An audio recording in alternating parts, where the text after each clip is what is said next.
start today with a little bit of a thought experiment. And it's a little bit dark, okay? So hang with me. But I want you to imagine that you got some sort of a bacterial infection. And it puts you in the ICU. And, it's serious. You might make it through this. You might not, okay? And as you're sitting there in your hospital bed hooked up to all sorts of tubes, you're starting to think about your mortality.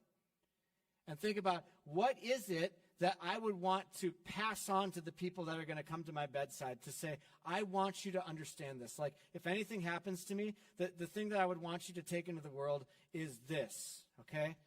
And so, for example, for me, it might be hey, whatever happens, make sure that Leo gets the house and all of my assets, okay? And if he wants any rawhides, you give him as much as he wants, all right? This is very important to me, all right? For those of you who don't know, Leo's my son. He's a wiener dog.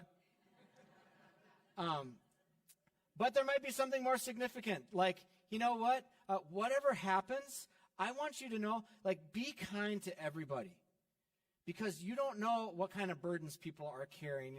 That's maybe a value of yours that you want to pass on. And in some ways, that's kind of similar to what we see in our passage for Philippians today. Remember last week, Aaron did a wonderful job, and he was talking about Paul being in prison. And it was one of those things where Paul wasn't sure if he was going to make it out of this thing dead or alive.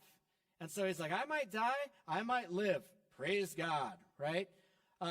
But that leads into what we're talking about today, that he's saying, whatever the case, whatever ends up happening to me, whether I live, whether I die, whether I'm stuck here or I get to be with you, here's the thing that I want you to understand more than anything. I've been with you, Philippians, for a while now, and if you haven't learned anything from me, just make sure that you at least understand this. And that's what he's talking about for today. We're actually going to look at two different passages from Philippians because I think he's saying something similar. And that is that I might be with you, I might not. But here's the thing that I really want you to understand. And so let's take a look at what that is, that Paul thought that this was so important. This might be his parting words. This might be what he wants us to understand more than anything. Philippians 1, 27 through 30. And then 2, 12 through 18. Whatever happens, conduct yourselves in a manner worthy of the gospel of Christ. Then, whether I come and see you or I hear about you in my absence, I will know that you stand firm in the one Spirit, striving together as one for the faith of the gospel, without being frightened in any way by those who oppose you. This is a sign to them that they will be destroyed, but that you will be saved, and that by God. For it has been granted to you on behalf of Christ, not only to believe in him, but also to suffer for him. Since you're going through the same struggle you saw I had, and now hear that I still have. And then skipping over to 2, 12 through 18. Therefore, my dear friends, as you have always obeyed, not only in my presence, but now, even more in my absence, continue to work out your salvation with fear and trembling. For it is God who works in you to will and to act in order to fulfill his good purpose. Do everything without grumbling or arguing, so that you may become blameless and pure, children of God without fault in a warped and crooked generation. Then you will shine among them like stars in the sky as you hold firmly to the word of life. And then I will be able to boast on the day of Christ that I did not run or labor in vain. But even if I'm being poured out like a drink offering on the sacrifice and service coming from your faith, I am glad and rejoice with all of you. So you too should be glad and rejoice with me. So Paul is sitting there in prison, not knowing if he's going to make it through this or not, dead or alive. And he's saying, hey, whatever happens, make sure that you understand this. And what is that?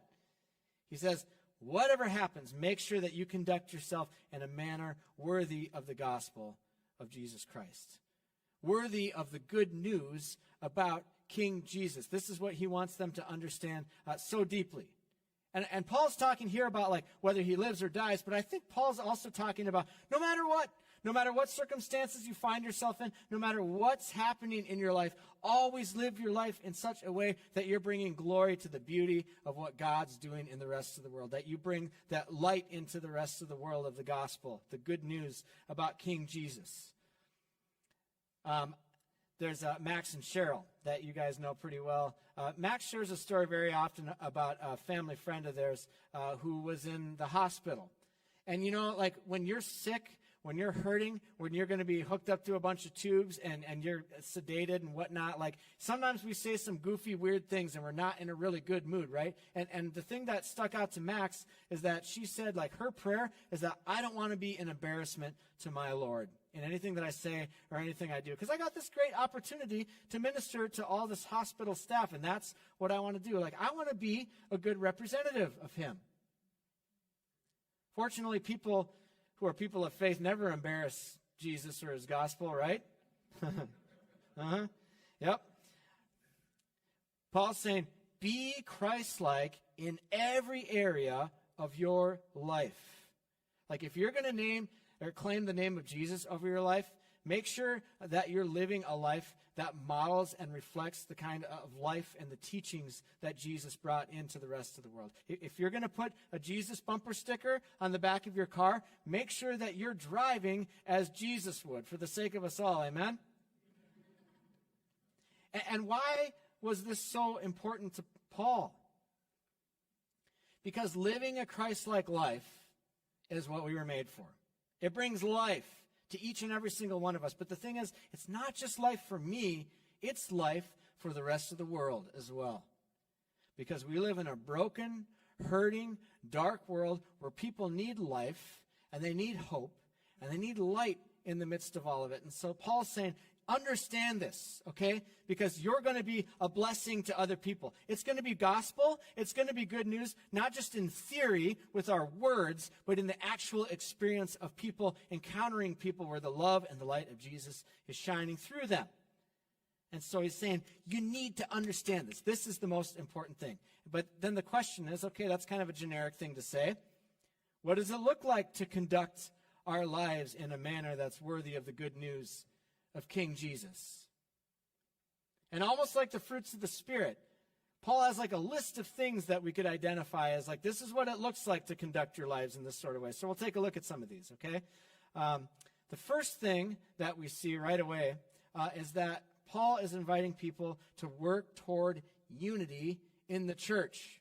Super important, okay? He says, stand firm in the one Spirit, striving together as one for the faith of the gospel. You know, we're a team.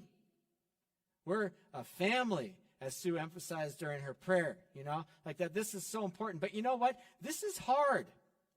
Because anytime God gathers up a whole bunch of people that come from different walks of life, that come from different socioeconomic backgrounds, and they're being invited to love each other with the kind of love that Jesus has for them too, like there's just going to be friction. There's going to be a rub in the midst of all of that. And there's going to be a temptation to allow divisions to crop up amongst us and divide us. But friends, a diverse people standing side by side with one another, working alongside one another, hand in hand, and learning to love and to commit to each other the way that Jesus has done for us, in the Spirit, this is what we've been called to. And friends, especially in our culture, hyper-individualistic. It's me, me, me. Like, we need to understand this now more than ever because we tend to treat it like it's optional. And according to the authors of the New Testament, it's not optional. But somehow we've managed to ignore this. Like, we allow divisions to happen among us in the body of Christ all the time. All right? And we see it like, I remember just back in the day, maybe it still happens, the worship wars. Here's our contemporary worship service, and here's our traditional worship service. And then instead of coming together and saying, let's be united, let's separate our services so that we all get what we want, right? And we don't have to fight about it. We see that kind of stuff happening. We see churches that are young churches, or churches that are older churches, or we see churches that are big churches, or churches that are smaller churches. We see Protestant churches, and then we see Catholic churches. We see liberal churches, and we see conservative churches, because you know what? We got an election year coming up, and man, that's one of the most divisive things that happens in the body of Christ, okay? Because all of us in here, we're going to be tempted to think this. How can you vote for that person and call yourself a Christian?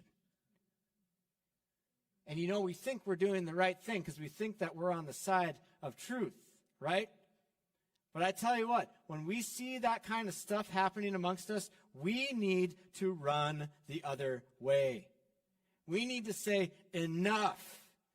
Because it's that kind of thinking that the devil uses as a foothold in the door to try to divide the church when the Holy Spirit is doing the work of uniting us with each other. And I'm going to be so bold as to say this statement because I think it's true, okay? If you're not invested in actively working toward unity and reconciliation in the church, especially with your brothers and sisters in Christ who might not see eye to eye with you, then you're not following Jesus. You're actually working against him.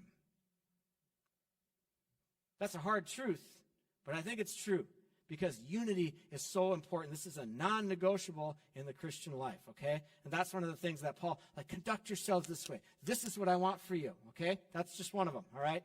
Another thing, to conduct your lives in a manner worthy of the gospel of Christ, is fearlessness in the face of opposition. He says, not being frightened in any way by those who oppose you. Because here's the beautiful thing. There's a whole bunch of us that are part of this Jesus way. We're not alone in it. We're a team. We're a family. We're doing this together. And, oh, by the way, we follow a Lord that when they tried to stamp his movement out and they tried to crucify him, he just ended up raising back to life again. And that's the promise for us, too. And so when you function in this team, you're on the winning team. We do this together. And the beauty of not being afraid anymore is that also frees us up to love. I mean, think about Paul. He's there in prison, and he's ministering to his prison guards, right? Instead of seeing them as threats to his happiness and his joy, he sees them as opportunities to be able to, I'm not afraid of you. In fact, I want you to know the love of Jesus Christ as well because it sets us all free and it just sets us out to go and to share this and spread it like wildfire to the rest of the world. That's what happens when we're not afraid. There's no fear in love because perfect love casts out fear, like we talked about when we were going through 1 John. Related to that, how else do we conduct ourselves in a manner worthy of the gospel of Christ? And that is readiness to suffer for the gospel. Paul says, for it's been granted to you on behalf of Christ, not only to believe in him, but also to suffer for him. And there's some things in this world that are worth suffering for. Nobody wants to, right? Nobody likes suffering. But there are some things like if you're a soldier and you're fighting for your country, you see the bigger picture. You know that it's worth it. If you're a parent and you're raising children, you will do anything to sacrifice for them so that they can have life. And what's the thing that Jesus loved so much that he thought was worth dying for?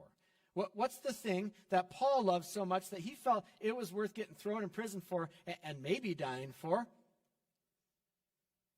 It's Jesus and his church. And this peaceable kingdom that Jesus is inviting us into that spreads throughout the rest of the world. I think about it like the civil rights movement under the leadership of Martin Luther King Jr.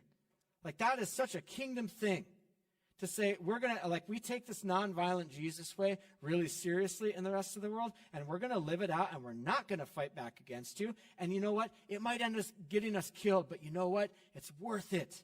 Because God's vision for his kingdom coming into the world in this way, through the cross and resurrection, is so beautiful. Are we willing to suffer for that? Is it worth it? Apparently, that's one of the things that Paul wants us to understand. Another way that we can conduct ourselves in a manner worthy of the gospel of Christ is that we're continually maturing in the Spirit. We're becoming more and more Christ-like all the time. Paul says it this way.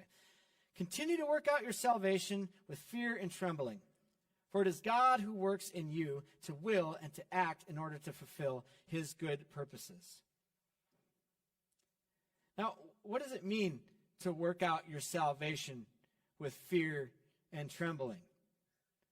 Like, is this like a crippling, terrifying thing where it's just like, man, I better get this Christian thing right. I better get this faith thing right, or like, there's going to be hell to pay. God's going to throw a lightning bolt at me or something, like we're scared of him. No. That's not the point, okay? But the point that I think he's trying to say is don't take it lightly, okay? Because here's the reality. When you said yes to following Jesus, the creator of the universe that made all of this, that made your pets, that made your family, that made the beautiful mountains, that made everything that we love in this world, that creator lives in you. And not only that, but he's changing your will. And he's changing your desires. And he's given you the ability to participate with him in accomplishing his healing, loving purposes, his forgiving purposes in the world through Jesus Christ. So don't squander that reality, okay? Lean into it. Press into it. Tap into it. Like, be asking God, God, what is it? Like, I've tapped into this power. Like, can you help me to see and not take this for granted? That, like, what people are you putting into my life that you want me to love on, to care for, to serve? What cause? Is there something that you're calling me to that brings life into the rest of this world? What is it? Because, like, if you're in me, I'm in. I can do this, right? Because you're with me. You've got a fire inside of you all. Live it, But be careful, lest you burn other people. Because, fire in this world is used to destroy others. But in the kingdom, it's meant to give light and life and warmth to the rest of the world. Our weapons that we fight with are gentleness and kindness and humility in our relationships with other people. Whereas the world is intimidation and force. That's not us, all right? Conduct yourselves in a manner worthy of the gospel of Christ. Another thing he says, this is a good one. No grumbling, complaining, argumentative attitudes. He says, do everything without grumbling or arguing, so that you may become blameless and pure children of God, without fault in a warped and crooked generation. But Paul, I like arguing. I like grumbling. I like complaining. Like, it feels good to do that, Like, it's kind of silly, right? Like, of all the things that Paul could have listed, like, why did this one make the list? This is just something that flows out of who we are. But apparently it was kind of a big deal to him. But I think if you actually stop to think about it, what's going on? It's a heart issue, right? Like, our hearts are poisoned against other people when we're functioning out of this kind of attitude. Because what I end up doing is I assume that, man, I'm a smart person. Like, I have really good ideas, and, like, my opinions, that's the way it should be, right? And you know what? If everybody would just listen to me, all of our problems would be solved, and this world would be a way better place. But instead, we got this person over here that thinks that we should be doing it this way. What a moron, right? And you see what's happening inside of us. Like, God is trying to unite us, but that's the kind of stuff. It's not the solution, I promise you. It's the problem. It's part of what divides us against each other, okay? And so as I was thinking about this, like, so what's the antidote to grumbling and complaining and arguing with everybody else? It's a good question. I'm sure there's a lot of ways we could answer that, but something that came to mind for me was that it's essentially like having the big picture. Learning to see things from the top of the mountain, where you got a 360 view around the whole thing. We see things from the eyes of Jesus. And we start to see people differently. We start to see the kingdom and we can say, I got my preferences. I got my opinions, but so do all these people. And they got some stuff going on too. And so I'm going to just set that aside for the sake of the bigger picture of the kingdom. And you know what? When you become like that, you become the kind of person that's pure and blameless. Why? Because you're agreeable. Like, you're part of the solution. You're like, you have a team player mentality. And that's the kind of stuff that the kingdom flourishes in those places, and it ends up taking over the rest of the world. And that's why Paul's like, watch out for that stuff, because it seems so small and insignificant, but it's corrosive to community. How else are we supposed to conduct ourselves in a manner worthy of the gospel of Christ? This might be my favorite one that he says. He says, shine like stars in the midst of the darkness. He says, then you will shine among the warped and crooked generation, like stars in the sky. Like Jesus' love and his forgiveness is like so radical. It's nothing that this world has ever seen before. And so it just like pops out. When it's lived out, it pops out, right? Like stars against the backdrop of a midnight sky, right? If you've ever seen the Milky Way before, or like I have a confession to make. I still have my Christmas tree set up at home, partially because of laziness, but also because like I don't have the motivation to take it down, because when I wake up in the middle of the night and I need to get a glass of water, like it's so beautiful. Like, I just love the way that it lights. Like, we're drawn to lights like that over on the wall. Or yeah, we still have our Christmas trees up here too, because there's something about light that we need. Like, literally, we love lights like moths. But also, when people's lives are light, like we're drawn to it. It's beautiful. It brings light. I was looking at Facebook just this last week, and somebody posted something, and it was so beautifully written, and it fits so perfectly with what we're talking about today. I'm just going to read it as a nice example of what this can look like in action. She said, I was sitting in the doctor's office waiting room this morning with 4 other people. We all had our heads down on our phones. An 80-year-old man walked in, waving, and cheerfully he said to us, hello, hello, good morning, good morning. A few mumbled responses back, a few stayed silent. In full honesty, I had a terrible morning with my health, and it's not great right now. It's defeating. But that simple gesture changed my entire mood that day. That cheerful hello was enough to remind me that life is too short. It's simply too short for bad moods and not connecting with those around me. My sister always comments on how sad people look these days. At the grocery store, driving their cars, at the bank. Everyone just looks tired and sad. Everyone keeps to themselves. Isn't it time that we start connecting again? Isn't it time that we start smiling at strangers, even if people think we're weird?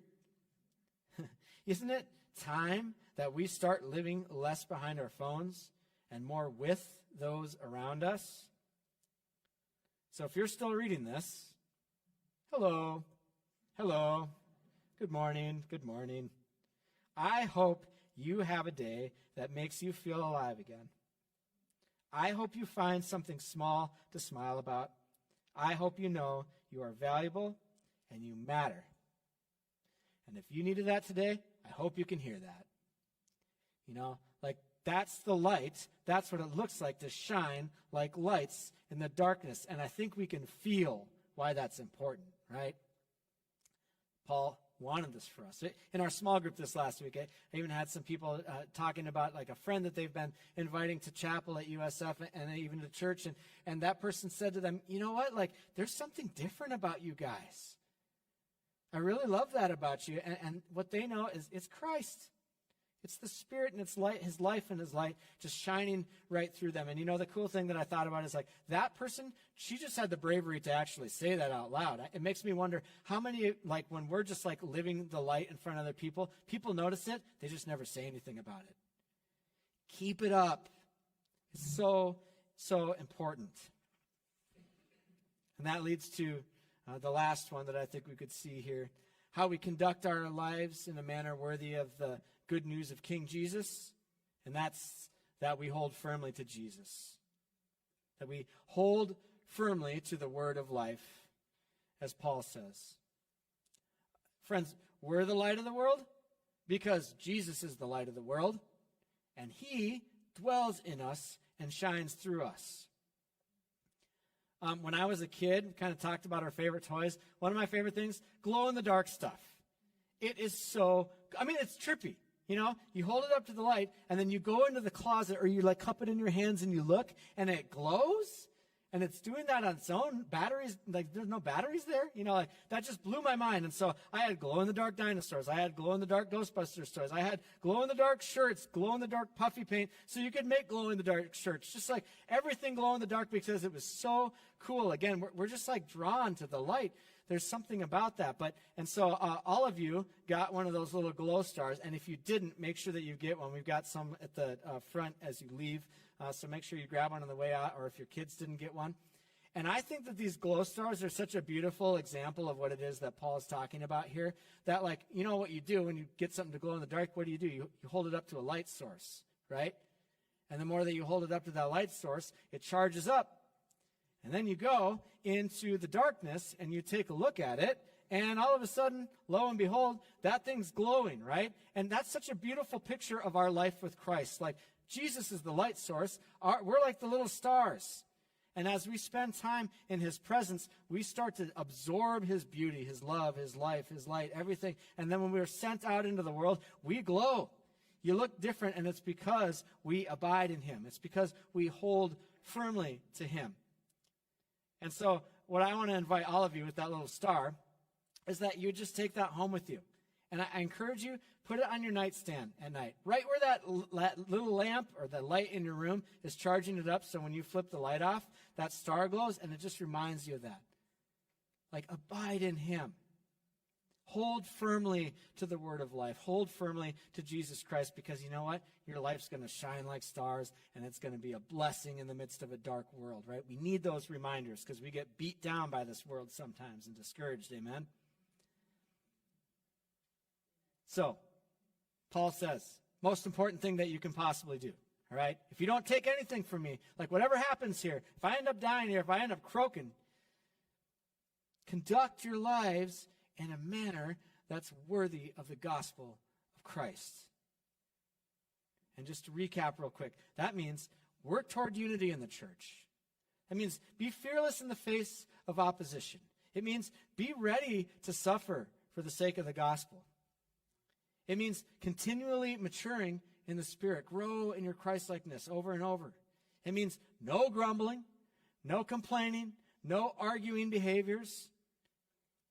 And shine like stars in the midst of the darkness. And we can do all these things because we hold firmly to Jesus, the word of life. And as Paul sits there in prison, he's saying to them, you know what, you guys? Like, whatever happens, if you get this, like, that's awesome. I might end up dying, but here's the thing. I didn't run in vain. Like, all my labor, all my efforts, like, I can be so proud of it because I got to pass on this fire that Jesus gave me, that I can share with all of you, that you're forgiven, you're loved, you're cared for, and that you get to take that message and you get to share that with the rest of the world, that it becomes not good news in theory, but good news in experience. And if I'm stuck here in a prison and it landed me here, worth it. Because you know what? This is worth fighting for. This is worth dying for. This is worth everything. It's brought me joy even in my prison cell, and I hope you all can experience that joy too, to see the kingdom have its way in the lives of hurting, broken people, that we get to shine like stars in the world because we hold firmly to the word of life that lives through us. Amen? Amen. And you know, that's the thing. Unity in the body of Christ. And you know, the only way that unity can really happen is for us to set aside those parts of us that want to argue, that want to complain. And we see the bigger picture. And what's the big picture? What's the whatever happens? It's love as Jesus loved. And you know what? That cost him everything. For his body to be broken, and for his blood to be poured out so that he could make room for us at the table. That we could be invited out of the darkness and lit ablaze like the stars in the night sky so that we can bring a shining light into the rest of the world too. That we would be a community that reflects, like, this is what Paul is asking for us. That we live our lives communally. In a manner that's worthy of the gospel of Jesus Christ, because we get it. We understand this unity. We understand what it looks like to reflect the self-sacrificial love of Jesus Christ so that all people might come and be welcomed at the table. All right? And if that's you, if you're like, man, this Jesus thing's beautiful. There's something different about this Jesus way, and I want to be part of it. Well, welcome to the table. Jesus meets us there, and we're glad that you're here.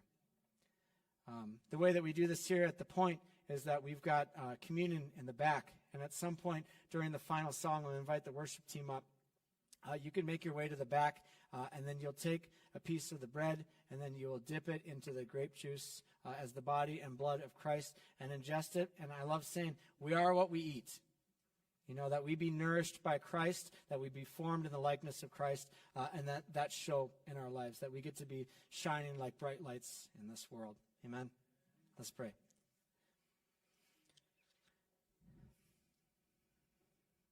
Jesus, without your sacrifice, without your entrance into this world, without your coming to us and revealing yourself to us, we don't know the good news.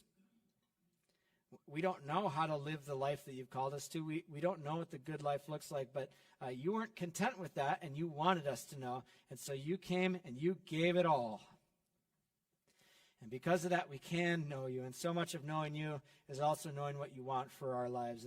And that is that we would look like you, Jesus, that we would shine like you in this rest of the world. You are the light of the world, and you dwell in us, and you call us the light of the world. So, Lord, help us when there's places maybe we've been away from that light for a while, like that glowing star, and we don't shine quite as brightly.